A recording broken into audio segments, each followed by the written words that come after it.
Hello friends, this is a podcast on section 2.7 in your Algebra 2 book, and we are going to be talking about absolute value graphs, as you can see here. And this is the parent graph of an absolute value, and this is the parent equation, y equals absolute value x. You can see that the shape is a V, and that point at the bottom right here is referred to as the vertex. And the vertex always has an x and a y coordinate, and that'll be pertinent in a minute. And for the sake of ease in this podcast and in class, I refer to this guy as Joe Average Absolute Value Graph, or just Joe Average for short. To graph Joe Average on the graphing calculator, I would hit the y equals button. I'm going to clear this out. And to find absolute value, I go to Math, one right arrow over to Number, and the first one is absolute value. Now if you have the newer software on the TI-84, it'll give you the straight brackets, but on the older software it might just say ABS and have an open parenthesis and then a closed parenthesis, but it's the same thing, and I always have to use this X button right here for my variable. And now, when I'm done, I can hit zoom 6, and that'll give me a standard window, and there's Joe Average. Alright, so Joe Average gives us something to build on, and we're going to build up here to what we call standard form, and standard form just has an A before the absolute value sign, and an H with a negative sign, that's important, inside the absolute value, and then a plus K.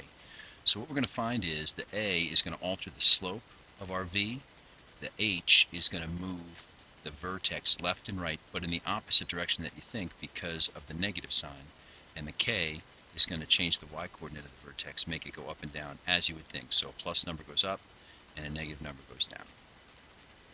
So this is Joe Average with his vertex at 0.00 and a slope of 1 to the right and a slope of negative 1 to the left. So let's compare how Joe Average compares to this absolute value. So the first thing I'll do is locate the vertex. Now because it's a plus 2, I'm going to move to the left because in the general form that's a negative. So I change this sign and I get the x coordinate of the vertex, and this is the y coordinate of the vertex. So my vertex is going to be located at -2, -1, which is right,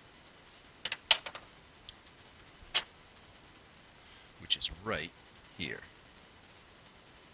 Alright, now from the vertex, I'm going to use this number, -3, to go one place to the right and down 3. And actually I'm going to go one place in either direction and go down 3.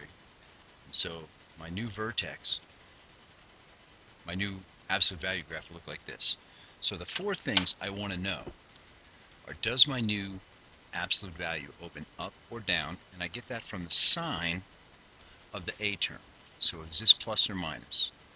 The next thing I want to know is the absolute value graph wider or narrower?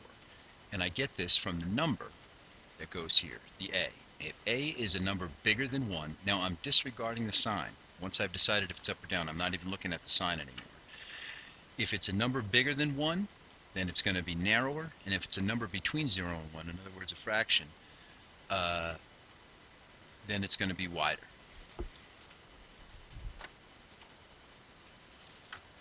The next thing I want to know is, will this absolute value curve move left or right? And I get that from the H.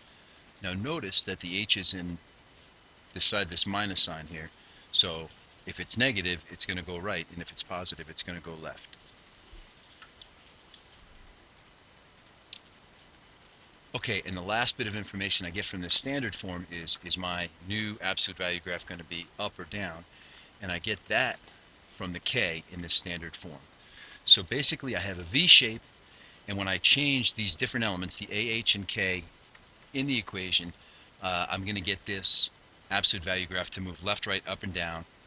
Could open up, could open down, and it could be wider or narrower. And I should be able to get that information just by looking at the standard form.